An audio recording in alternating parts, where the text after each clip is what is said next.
Bismillahirrahmanirrahim. Assalamualaikum warahmatullahi wabarakatuh.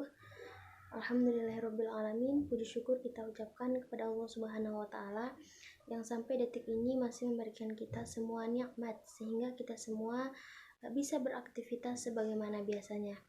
Baiklah, video ini kami buat untuk memenuhi salah satu tugas dari MK penelitian bidang studi yang diampu langsung oleh Ibu Qurratul Aini.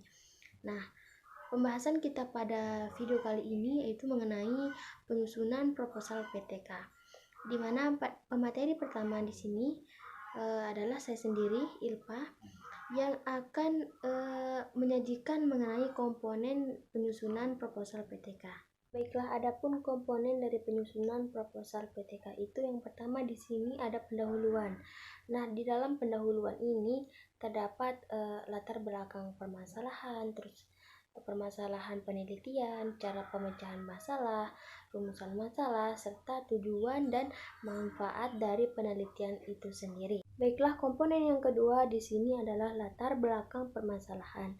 Nah, pada latar belakang permasalahan ini diuraikan urgensi cara penanganan masalah yang diajukan melalui PTK itu sendiri. Nah, di mana kita harus menunjukkan fakta-fakta yang mendukung baik berasal dari pengamatan guru maupun dari kajian pustaka. Baiklah, komponen selanjutnya di sini adalah permasalahan. Permasalahan yang diusulkan untuk ditangani melalui PTK itu hendaknya dijabarkan secara terperinci dalam bagian ini. Nah, masalah hendaknya benar-benar diangkat dari masalah keseharian dari sekolah itu sendiri. Nah, jadi uraian permasalahan yang ada hendaknya didahului oleh identifikasi masalah, terus yang dilanjutkan dengan analisis masalah, serta diikuti dengan refleksi awal sehingga gambaran dari permasalahan yang ditangani itu jelas, seperti itu. Baiklah, komponen selanjutnya di sini adalah cara pemecahan masalah. Nah, dalam bagian ini dikemukakan cara yang diajukan untuk memecahkan masalah, di mana alternatif dari pemecahan yang diajukan itu hendaknya mempunyai konsep atau landasan yang mantap. Komponen selanjutnya di sini adalah rumusan masalah. Nah, rumusan masalah ini dikembangkan dari identifikasi dan pembatasan masalah. Umumnya itu berbentuk kalimat tanya.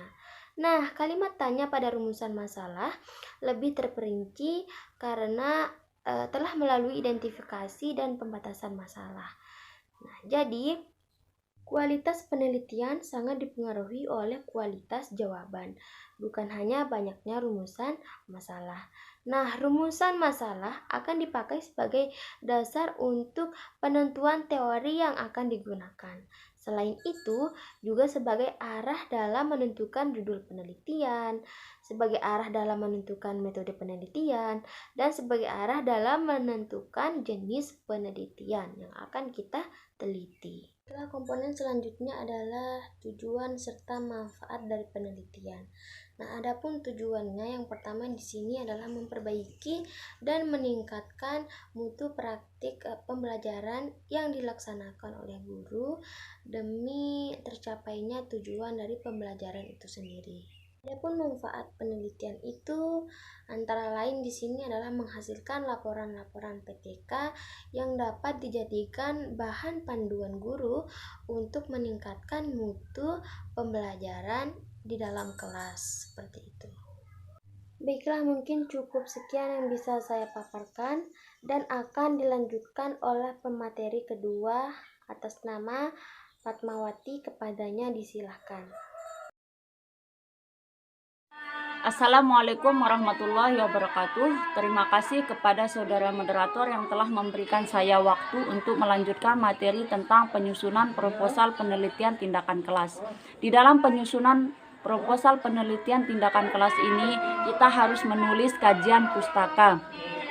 Di dalam penulisan kajian pustaka itu digunakan untuk menyusun kerangka berpikir atau konsep yang akan kita gunakan dalam penelitian. Kemudian selanjutnya kajian hasil-hasil penelitian yang relevan. Kajian ini menjadi dasar ulasan penelitian empiris yang berkaitan dengan teori-teori yang digunakan menjadi landasan penelitian. Selanjutnya, kerangka berpikir.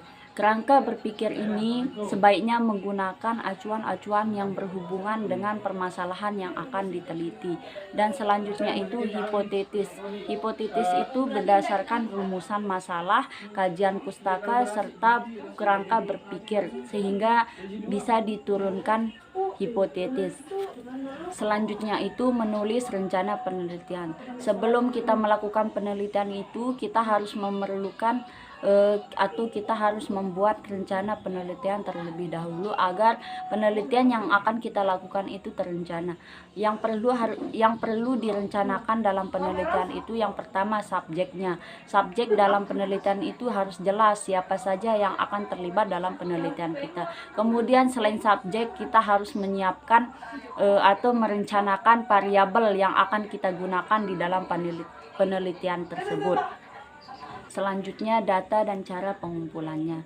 Di dalam melakukan penelitian itu, kita harus menentukan data apa yang harus kita gunakan, baik itu data kualitatif maupun data kuantitatif. Untuk mendapatkan data-data tersebut, kita perlu mengumpulkan data itu dengan cara baik itu dengan cara wawancara maupun observasi. Selanjutnya, indikator kinerja. Di dalam indikator kinerja ini berfungsi sebagai tolak ukur kita untuk melakukan penelitian. Selanjutnya, analisis data. Di dalam penelitian itu perlu kita melakukan analisis data yang telah kita dapatkan sehingga kita tahu data-data yang kita dapatkan itu valid atau relevan. Kemudian di dalam bagian akhir penyusunan proposal penelitian tindakan kelas ini, kita harus menaruhkan daftar pustaka. Daftar pustaka itu salah satu hal yang wajib bagi kita agar kita tahu sumber-sumber kajian teori kita yang kita gunakan itu jelas. Baiklah, mungkin cuma ini yang bisa kami sampaikan. Kurang dan lebihnya kami mohon maaf. Billahi taufiq wal hidayah. Wassalamualaikum warahmatullahi wabarakatuh.